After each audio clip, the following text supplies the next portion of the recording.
Hi guys, Rick Davis here again from LearnTVProduction.com. Today I want to talk about the best DSLR camera for beginners. The DSL marketplace is absolutely swamped with competing models these days. In today's video, I'm going to show you 4 of the better DSL models to choose from. If you're a beginner just starting out, or maybe you're stepping up from an all-in-one digital pocket camera and you want a bit more to work with. The models I'm going to look at today are all very reputable brand names. We've got Canon, Nikon, Pentax, and Sony. Okay, first up, let's look at the Canon EOS Rebel T3. The EOS brand is a long history. It's been around for over 25 years, with the digital version about half as old. The Rebel T3 will work well under low light conditions. It's got an ISO rating that goes from 100 up to 6400. Now the ISO rating is really something that's carried over from the film days. The lower number, the more sensitive your film would be to the image you're shooting. Or in other words, it's always better to shoot at, let's say, 100 ISO than 1000 ISO if you have enough light to do so. Almost all cameras nowadays will adjust for this automatically. However, you should be warned that just because a camera can shoot under very low light conditions, it doesn't mean that you're going to be provided with an image that has a lot of detail in it.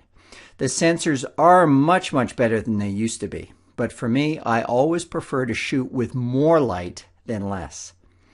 The viewfinder on this Canon is 2.7 inches when it's measured diagonally across the screen. Now, not the biggest, but still plenty of screen to view when you're shooting video. Now, the Canon Rebel T3 does not have the largest sensor of this comparison group. It'll record up to 12 megapixels.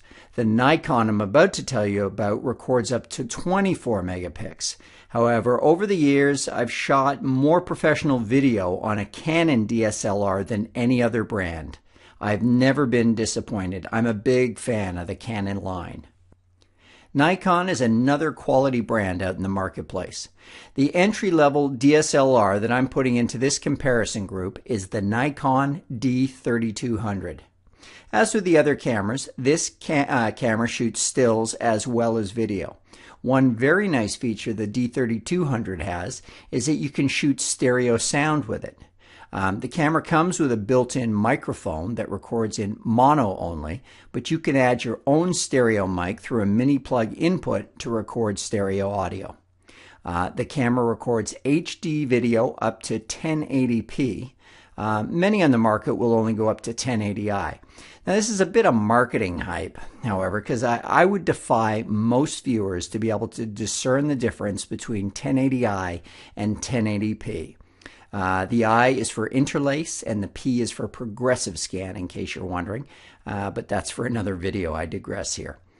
As mentioned earlier, the Nikon has a very large sensor within the camera body, recording up to 24 megapixels. It also comes with the largest monitor, tied with the Pentax, which is 3 inches in size. Sony's entry into this comparison group is the Sony Alpha A58. This camera will record still images with a sensor that's quite large. It weighs in at 20.1 megapixels. Sony also boasts video recording up to 1080 60i recording in AVC HD. This is the only camera in the group to use AVC HD. This is a format that Sony developed with Panasonic, and it's known as Advanced Video Coding High Def. The Alpha A58 has a 2.7-inch monitor on the back for monitoring. Now, Sony, they use lenses manufactured by other companies. They don't do their own. Alpha A58 has a Minolta Konica glass out front. Sony's been around for years and is better known in the video market than the photography market.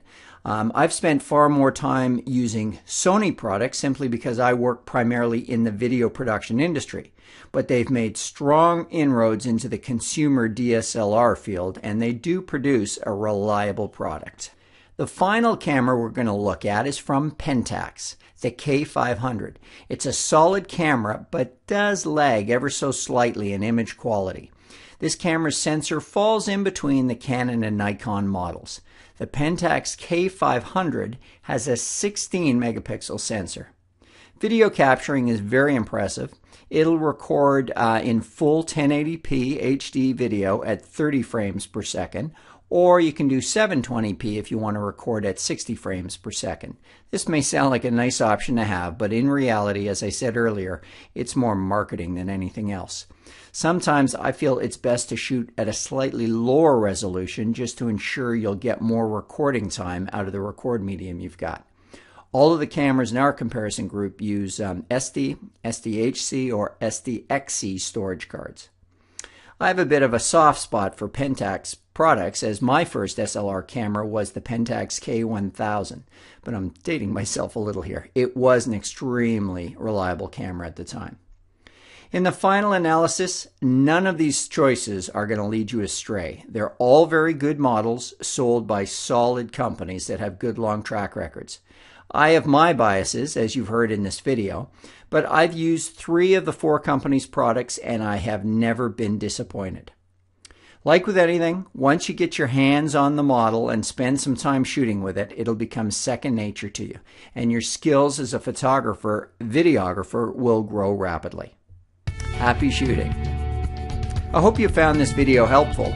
If you did, please don't forget to give me a like down below, and also to subscribe to my channel so I can share additional videos filled with tips on how to create better images and videos. Thanks for watching, guys.